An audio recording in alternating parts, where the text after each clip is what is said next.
शाम गहरा रही थी, ठंडी बढ़ रही थी, पर सुधीर बाहर कुर्सी पर बैठे शून्य में टकटकी लगाए ना जाने क्या सोच रहे थे।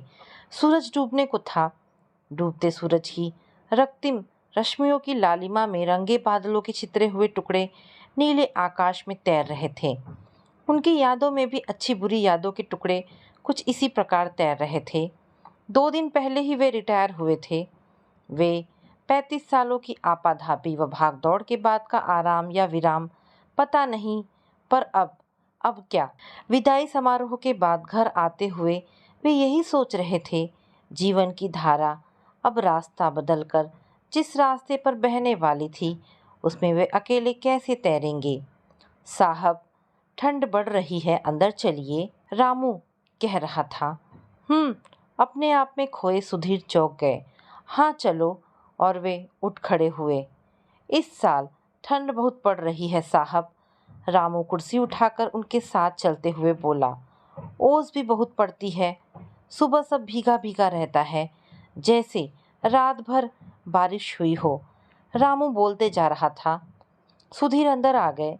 रामू उनके अकेलेपन का साथी था। अकेलेपन का दुख उन्हें मिला था, पर भुगता रामू ने भी था। खाली घर में रामू कई बार अकेला ही बातें करता रहता।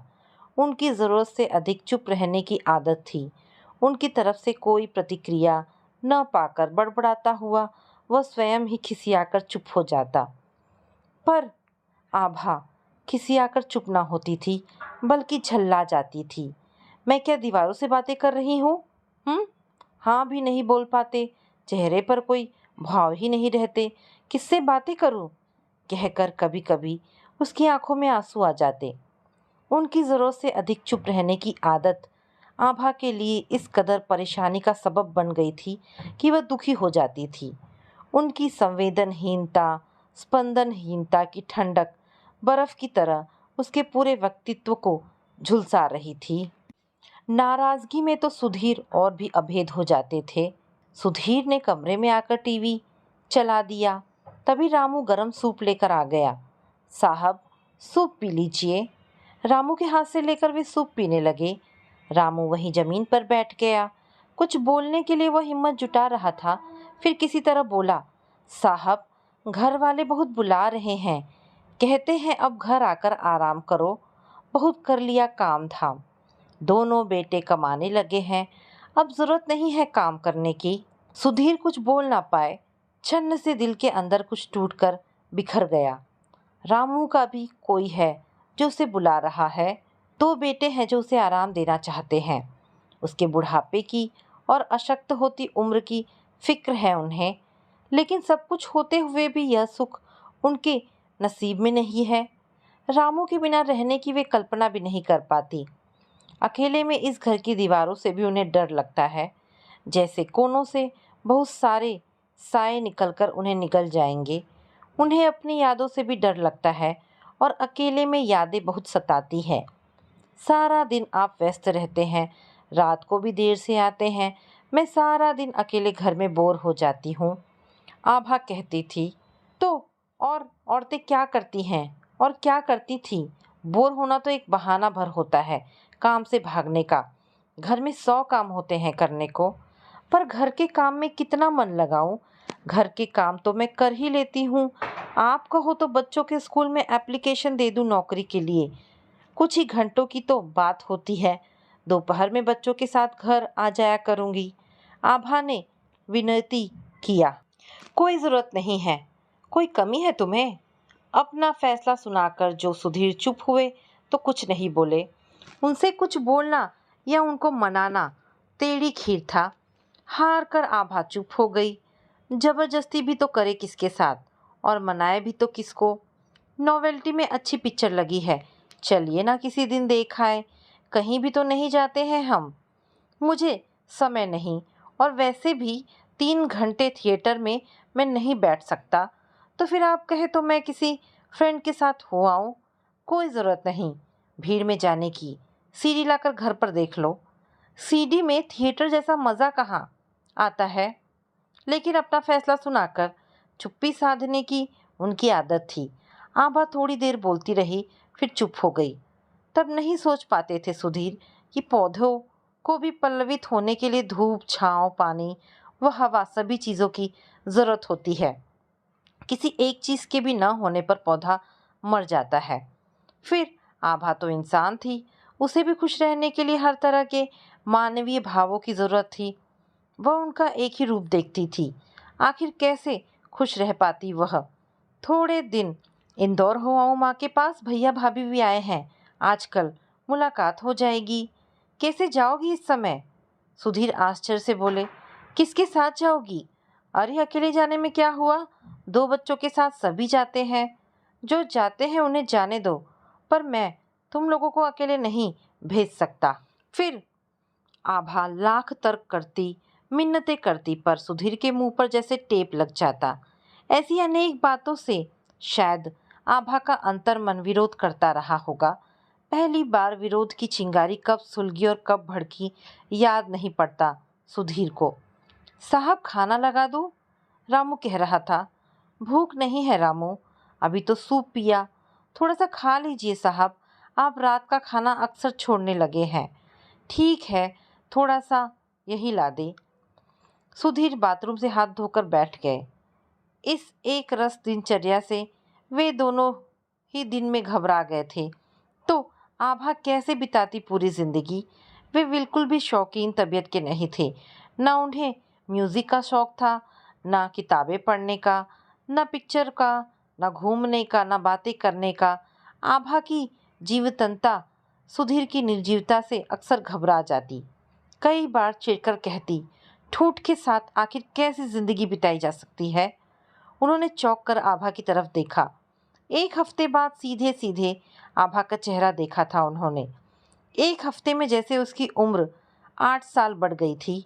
रोते रोते आंखें लाल और चारों तरफ काले स्याह घेरे। ये क्या कर रही हो तुम आभा? छोटी सी बात को तूल दे रही हो। उसकी ऐसी शक्ल देखकर वे थोड़े पसीज गए थे। सब ठीक हो जाएगा। वे धीरे से उसको कंधों से पकड़कर बोले। क्या ठीक हो जाएगा? उसने हाथ झटक दिए थे। मैं अब यहाँ नहीं रह सकती। घर में रखे सामान की तरह आपकी बंदिशें किसी समय मेरी जान ले लेगी। मेरे तन के साथ साथ मेरे मस्तिष्क पर भी बंदिशें लगा दी है आपने। मैं आपसे अलग कहीं जाना तो दूर की बात है, आपसे अलग सोच तक भी नहीं सकती। लेकिन अब मुझसे नहीं हो पाएगा ये सब। तो अब क्या करना चाहती हो? वे व्यंग्य से बोले। मैं यहाँ से जाना चाहती हूँ, आज ही। अपना घर संभालो।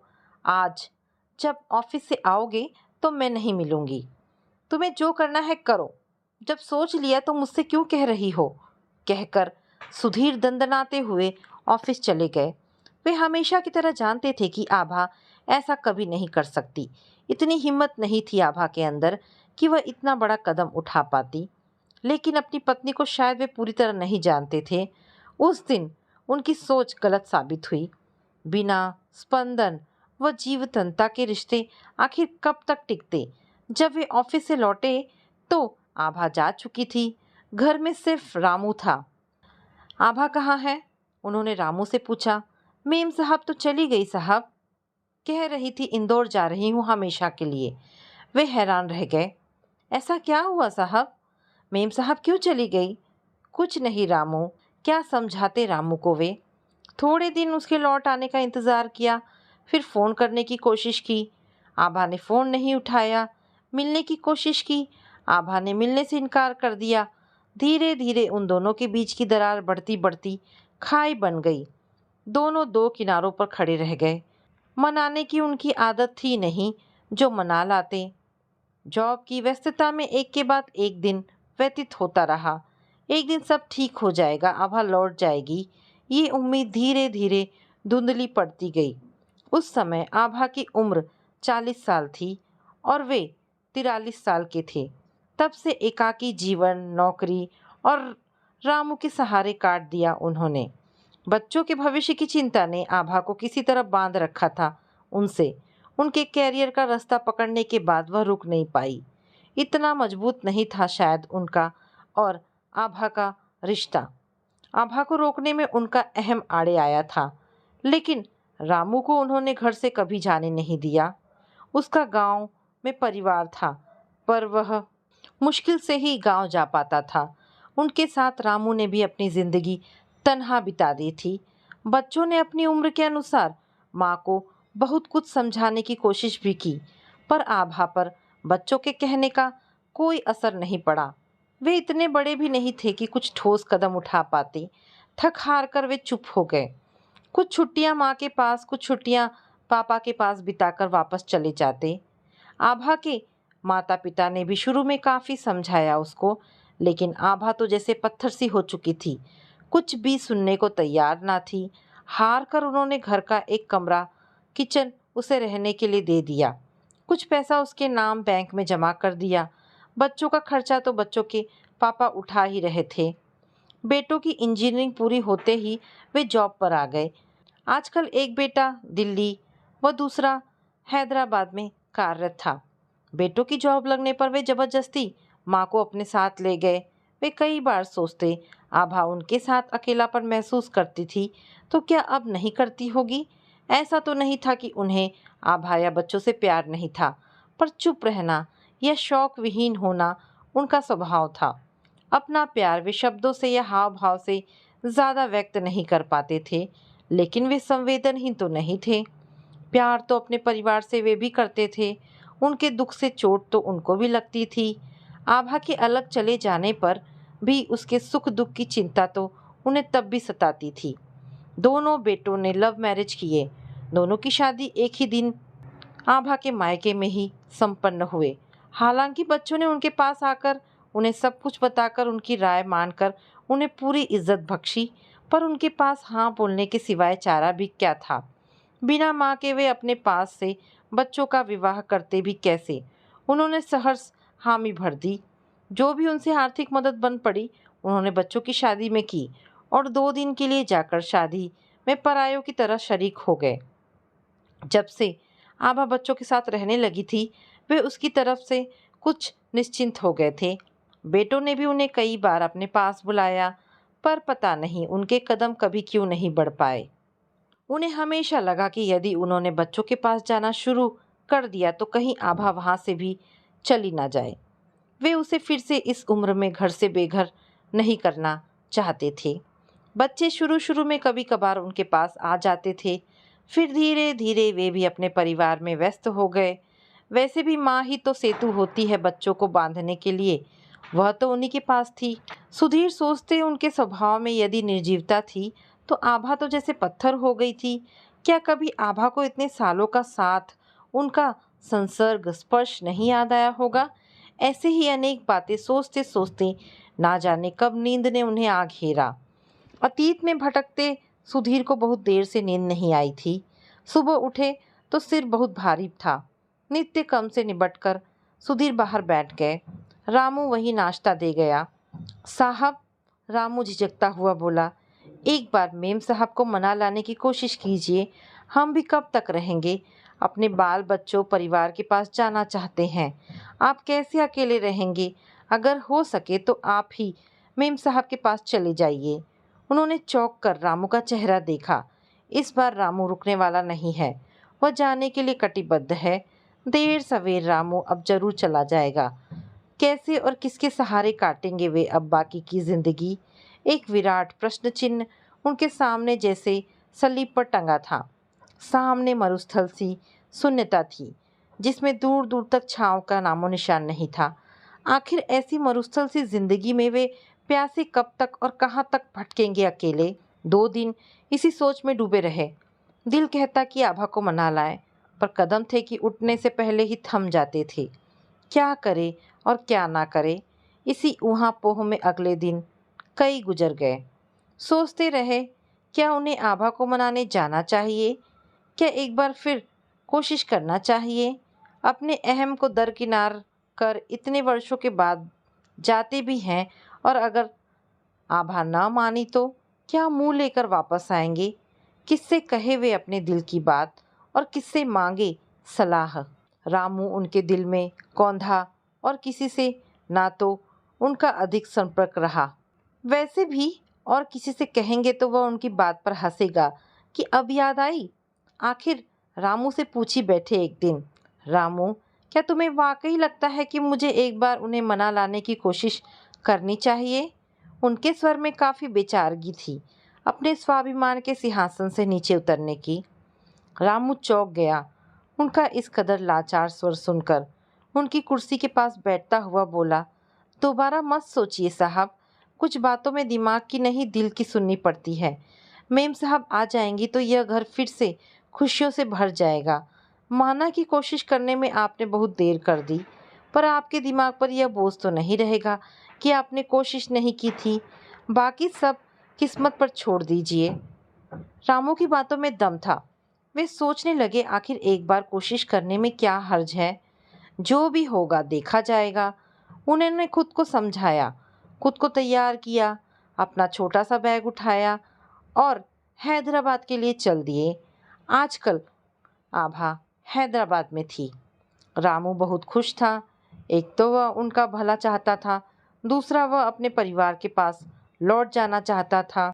लखनऊ से हैदराबाद तक का सफ़र जैसे 7 समुंदर पार का सफ़र महसूस हो रहा था उन्हें।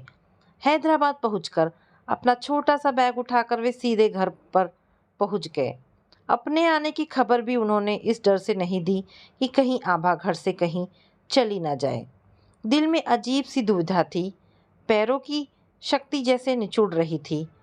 वर्षों बाद अपने ही बेटे के घर में अपनी ही पत्नी से साक्षात्कार होते हुए उन्हें ऐसा लग रहा था जैसे वे अपनी जिंदगी की कितनी कठिन घड़ियों से गुजर रहे हो। धड़कते दिल से उन्होंने घंटी बजा दी।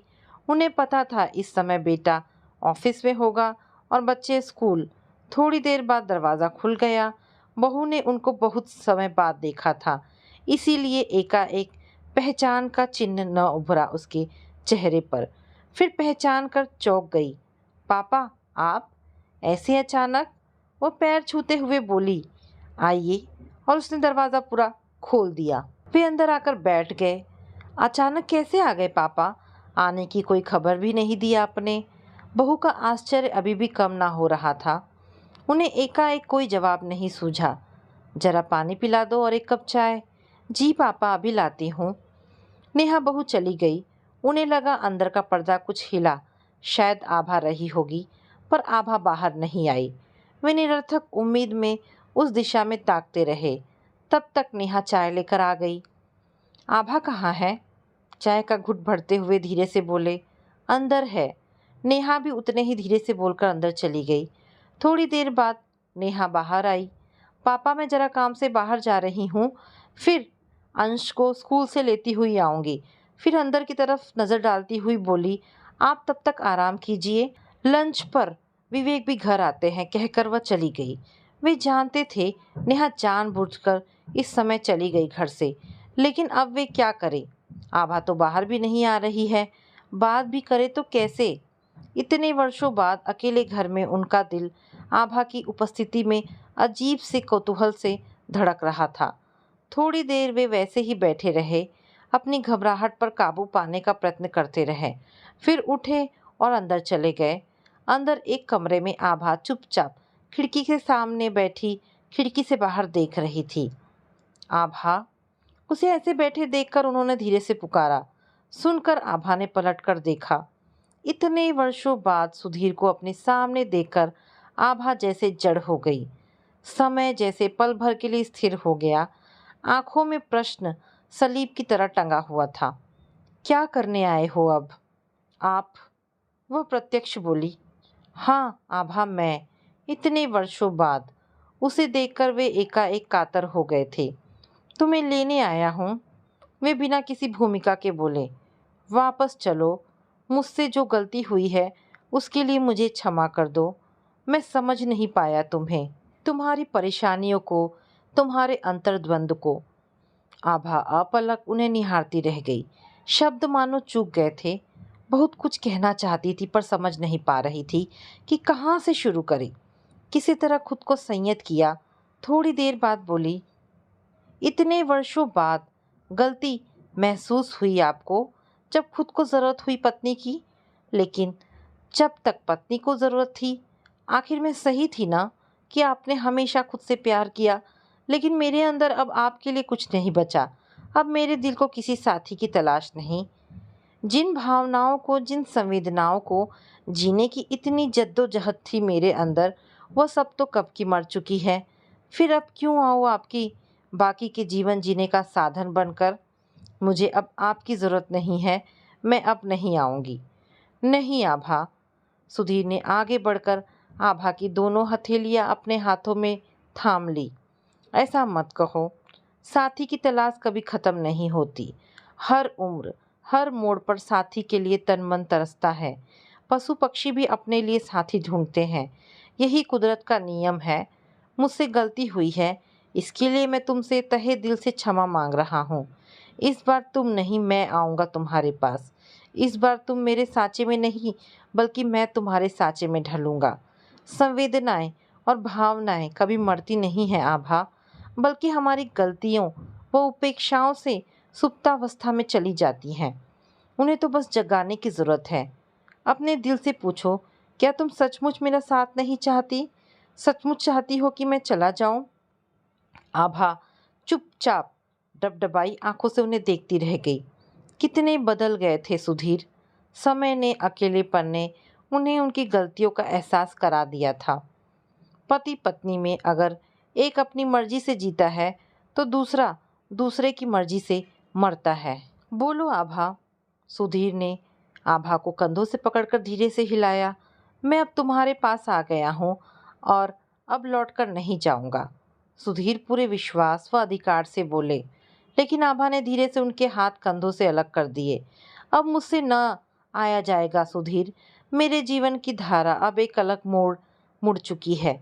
कितनी बार जीवन में टूटूं, बिखरूं और फिर जुड़ूं। मुझ में अब ताकत नहीं बची।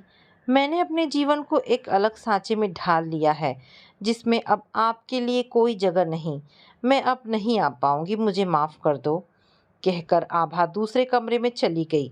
स्पष्ट संकेत था उनके लिए कि वे अब जा सकते हैं। सुधीर भौचक्के के खड़े, पल भर में हुए अपनी उम्मीदों के टुकड़े को बिखेरते महसूस करते रहे। फिर अपना बैग उठाकर बाहर निकल गए, वापस जाने के लिए। विवेक के आने का भी इंतज़ार नहीं किया उन्होंने। हैदराबाद से वापसी का सफ़र बेहद बोझिल था। सब कुछ तो उन्होंने पहले ही खो दिया था। एक उम्मीद बची थी, आज वे उसे भी खोकर आ गए थे। घर पहुँचे तो उन्हें अकेले व हताश देखकर रामू सब कुछ समझ गया। कुछ न पूछा, चुपचाप से हाथ से बैग लेकर अंदर रखाया और रसोई में चाय बनाने चला गया। उधर आभा खिड़की के पर्दे के पीछे से थके कदमों से जाते सुधीर को देखती रही थी। जब तक वे आंखों से ओझल नहीं हो गए थे, दिल कर रहा था दौड़कर सुधीर को रोक ले, लेकिन कदम न बढ़ पा रहे थे। जो गुजर चुका था वह सब कुछ याद आ रहा था। सुधीर चले गए, लेकिन आभा के दिल का नासूर फिर से बहने लगा। रात देर तक बिस्तर पर करवट बदलते हुए सोचती रही कि जिंदगी सुधीर के साथ अगर बोझिल भरी थी तो उनके बिना भी क्या है। क्या एक दिन भी ऐसा गुजरा जब उसने सुधीर को याद ना किया हो? उसके सुधीर से अलग होने के फैसले का दर्द बच्चों ने भी भुगता था। बच्चों ने भी तब तक कितना चाहा था कि वे दोनों साथ रहें। अपने शादी के बाद ही बच्चे चुप हुए थे, पर पता नहीं कैसे जिद भर गई थी उसके खुद के अंदर। और सुधीर ने भी कभी आगे बढ़कर अपनी गलती मानने की कोशिश नहीं की। उन दोनों का सारा जीवन यूं वीरान सा गुजर गया। जो सुधीर आज महसूस कर रहे हैं, काश यही बात तब समझ पाते तो उनकी ज़िंदगी की कहानी कुछ और ही होती। लेकिन अब जो तार टूट चुके हैं, क्या फिर से जुड़ सकते हैं?